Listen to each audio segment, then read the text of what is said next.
નમસ્કાર, હું ડૉક્ટર દીક્ષા એચ સાવલા, મહિલા આર્ટ્સ કોલેજ, વિદ્યાનગરી, હિંમતનગર, સંસ્કૃત વિભાગ. સુંદર મજાના આયામો સાથે આપણે સર્જનહાર મેગેઝિનને નિહાળતા રહ્યા છીએ અને આ વખતે ટૉપિક છે આપણા. સુંદર પંક્તિથી શરૂઆત કરીએ કે આપણા કોણ? રૂમાલ આંખના આંસુ પૂછે છે, જ્યારે પ્રેમ આપણા સ્વજનો એ આંસુનું કારણ ભૂસે છે. જીવનમાં આપણા કોણ? તો એટલું ચોક્કસ કહી શકાય કે આપણું મૌન પણ સમજે, મૌનનું કારણ પણ સમજે, આંખો પણ વાંચી લે અને આપણા હૃદયને જે હર હંમેશ ધબકતું રાખે, આપણા જીવનમાં જે હલેશો બને, માર્ગદર્શન પણ આપે તથા જીવનમાં દરેક પરિસ્થિતિમાં આપણી સાથે ખભો મિલાવી શકે એ જ આપણા.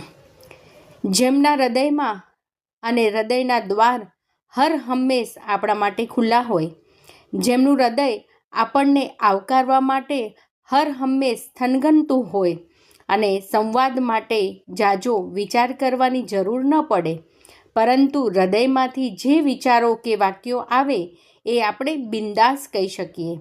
એને ગોઠવવાની કે કૃત્રિમતાની જરૂર નથી હોતી. એ તો જાતે બોલાતા જાય અને જ્યાં હૃદયની લાગણીઓને આપણે ઠાલવી શકીએ, જ્યાં આપણે હળવા ફૂલ થઈને રહીએ, એ જ આપણા. આમ આપણા જીવનમાં ઉંમરથી નહીં, પરંતુ જીવનમાં આવતા ચઢાવ ઉતારથી જીવનરૂપી આપણો દેહ ગળાતો હોય છે. પ્રેમ એ શક્તિવર્ધક ઔષધિ છે. માત્ર શબ્દોના સાથી આ કરનાર એ આપણા હોતા નથી. માત્ર ક્યાંક ને ક્યાંક સંબંધ વ્યવહાર સાચવનાર વ્યક્તિ હોય છે.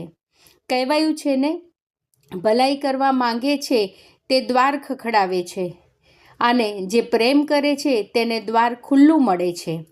ખરેખર અંદરનો જે માયલો છે એ શુદ્ધ અને સત્વશીલ હોય તો તે વ્યક્તિને પ્રેમ કરી શકે, એની કાળજી રાખી શકે.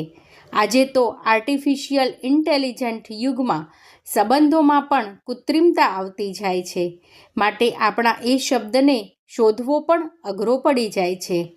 પરંતુ જો પ્રેમ અને સ્નેહથી આપણે આપણા શોધીશું તો હું માનું છું કે આપણને એની લાગણીઓ અને સ્નેહના સથવારે આપણા ખરેખર જે હૃદયથી જોડાયેલા છે એના સરનામે પહોંચતા આપણને વાર નહીં લાગે. આપણે આજુબાજુ જોઈએ છીએ કે સંબંધોમાં ભગ્નતા જોવા મળે છે. લગ્ન પહેલાં જેવો પ્રેમ કરવાના સોગંદ ખાતા હોય એ લગ્ન બાદ સોગંદ ખાવા જેટલા પણ પ્રેમ કરી શકતા નથી. તો એ પ્રશ્ન એ થાય કે લાગણીઓ અને સ્નેહનો બાષ્પીભવન કેવી રીતે થાય? સંબંધોના તાર તો હર હંમેશ ઝળહળતા જ હોવા જોઈએ અને ઝળહળતા હોય એ જ સારા લાગે.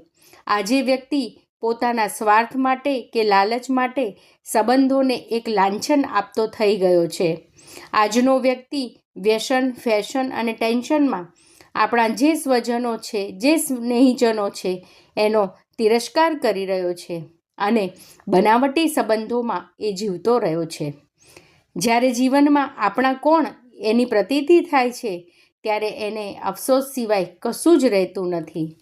બની બેઠેલા આજના જે લોભામણી લાલચમાં ભાવ જોવા નથી મળતો, પરંતુ મોંઘા પ્રકારનું રસ હોય છે, એથી કસ વગરના કંગાલોને પોતાના વર્તુળમાંથી તિરસ્કૃત તેમજ બહિષ્કૃત કરી દે છે. માણસ એકલો પડી ગયેલો માણસ જો પોતાની એકલતાને એકાંતમાં ફેરવી શકે તો આવી પડેલી પરિસ્થિતિ સાધનાને માટે સુગમ થઈ પડે. શ્રીમદ ભાગવત પુરાણમાં ભગવાને સ્વમુખે કહ્યું છે કે હું જેનું શ્રેય ઈચ્છું છું એના ધનને હું હરી લઉં છું, એનો બંધુઓ જોડે વિચ્છેદ કરાવું છું, પરિણામે દુઃખ સંતપ્ત એવો તે મારા તરફ વળે છે. આમ તો આપણે સૌ કહેતા હોઈએ છીએ કે એકલા આવ્યા છીએ અને એકલા જવાનું છે. વ્યવહારિક સતમાં પણ આપણે સૌ સાથે છીએ, પરંતુ પારમાર્થિક સતની જ્યારે વાત કરીએ છીએ ત્યારે અકેલામાં મેલા એવી પરિસ્થિતિ હોય છે. લોકો સાથેની આપણી વર્તણૂક એ સોનું ખોદવા જેવું છે. સોનાની ખાણમાં તમે ટનબંધી માટી ખોદો ત્યારે કણભર સોનું મળે, પરંતુ જ્યારે તમે ખોદવાનું શરૂ કરો છો ત્યારે તમે માટી માટે ખોદતા નથી. તમારી ખોજ એ માત્ર સોનું જ હોય છે. તમારું કેન્દ્રબિંદુ શું છે એ સુવર્ણના ખાણિયા બનો. લોકોમાં તમે દોષો જ જોવા લાગશો તો એ ઢગલાબંધ મળશે. તમારે જોઈએ છે શું? એનો જવાબ એક સંદેશમાં ખૂબ સરસ રીતે વણાયેલો છે. પ્રત્યેક વ્યક્તિમાં એને પ્રત્યેક પરિસ્થિતિમાં કાંઈક ને કાંઈક વિધાયક હોય છે. ક્યારેક કશુંક વિધાયક પામવા આપણે ઊંડે સુધી ખોદવું પડે છે, કારણ કે નરી નજરે એ પણ ન દેખાય. વળી આપણને લોકોની નબળી બાબતો જ જોવા એટલા બધા ટેવાઈ ગયા હોઈએ કે સારી ચીજ આપણા ધ્યાનમાં જ આવતી નથી. કોઈકે સાચું જ કહ્યું છે, ખોટકાઈ ગયેલી ઘડિયાળ પણ દિવસમાં 2 વાર તો સાચી જ હોય છે. માટે એટલું યાદ રાખો કે સુવર્ણની શોધ હોય ત્યારે કણભર સોનું મેળવવા મણબંધ માટે ખોદવી જ પડે. તમે છતાંય તમારી શોધ માટીની નથી, તમારી શોધ તો સુવર્ણ કણની જ છે. માનવીય સંબંધો વિશે પણ કંઈક આવું જ છે. આપણે શોધીશું તો ચોક્કસથી જડશે, પરંતુ ક્યારેક એવું પણ બને આંખ પાપડને જોતી નથી. માટે ચોક્કસ આપણા અને આપણી આજુબાજુ જે હોય છે જરૂર માત્ર એમની પ્રતીતિ. આજના સમયમાં મૈત્રીને બદલે શત્રુતાનું વાવેતર વધારે થઈ રહ્યું છે. જગતમાં પ્રેમને બદલે વેરનું ઝેર ફેલાઈ રહ્યું છે. ભાષાની આ ભેદરેખા દરેક મનુષ્યને સમજવી પડશે.